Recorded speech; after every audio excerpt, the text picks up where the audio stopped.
Good morning. This is Sandra Hickman at the Healing Intention Community. Today we're talking about thought forms, healing, and how to transmute the pattern. Our affirmation, which is in the header, is the words I use to describe my experiences, tap into the field of energy that is positive, resourceful, and contributes to my and others' well-being. So that's our intention with this particular segment. And what I want to talk to you a little bit about is how we tap into thought form energy. I remember when I was going through a divorce, I really resisted the effort to call it a divorce because I didn't want to tap into that thought form energy that is attached to divorce. Things like bankruptcy, conflict, arguments. And so I did sail through a divorce rather effortlessly, making my own rules. What I wish I had done at the time was simply called it something else. I just really didn't talk a lot about it.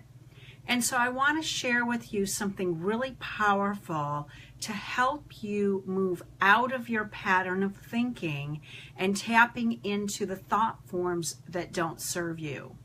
So when you realize, for example, that you're paying extra attention to politics and you're tapping into that thought form for one candidate or another, or one issue or another, one side, then what you're doing is you're really tapping into the thought form energy that brings all of everybody else's energies around that subject cascading down to you in through the field, so that you are really accessing all of that information that's out there universally for all of us. And of course, what we want to do is to be able to tap into that energy that's going to be more healing oriented for us, more resourceful.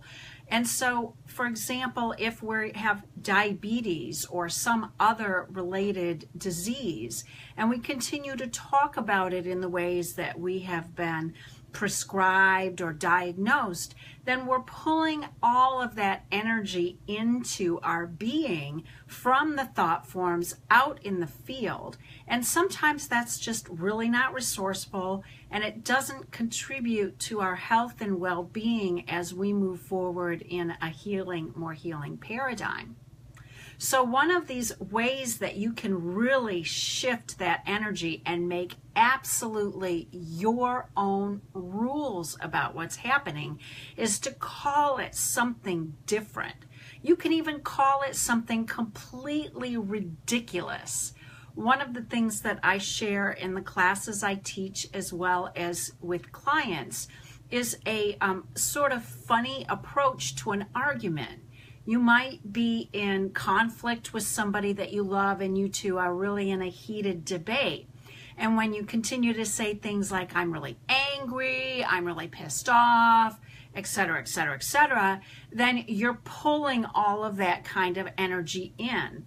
If instead you begin to call your experience something absurd, like I am really lollipopped right now, this will bring an instant shift, an instant state change to the experience. Your mind does not know how to process it, and so you've confused your subconscious.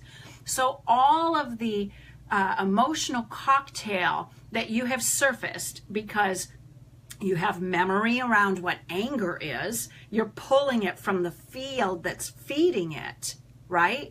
So all of a sudden now you're talking about a lollipop or a roller coaster or cotton candy or something that is absurdly different than the experience you're having, and all of the memories related to that new word, the biochemical cocktail, comes rushing up, and they might be in conflict with the ones that were there before, the anger or what have you. And then you're also feeding it with other energy. this can really shift the conversation and the experience that you're having. You can always go back to your old way of talking about it and defining it and tap into energies if you think those are resourceful for you. But by creating a new set of energies, you've now forced your subconscious mind, your mind body, to store these memories differently. You've shaken it up. You've confused things, which means that you're in a state of learning. And you simply are able to transmute the energy in a way that helps support you in your healing. So now, for example, migraines are something I've experienced for quite a while as a child. And I've eliminated 80% of them based on hypnosis and using digital homeopathy, which is something, if you're not familiar with, you should go to my website, sandrahickman.com, and find out more about that. There's a free sample.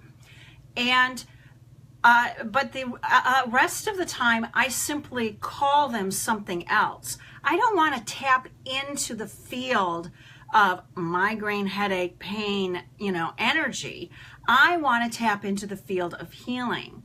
So I will begin to call it a little bit something different, like maybe mild discomfort, distraction, something is getting my attention in my head, but I restrain myself from calling common words that diagnose that situation so that I don't associate with it strongly and pull all of that information from the field that says this is how you should feel, this is what you should do, this is what the experience is. I want to define my experience with my rules.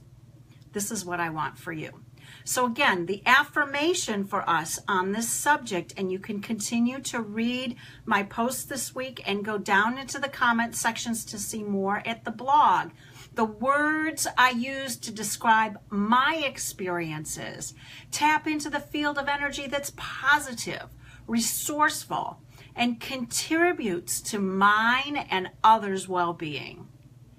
I hope you have a fabulous day. Be blessed. Please put your comments below. Please share this with as many people as you can so we can expand the field of common healing attention around this subject. Thank you.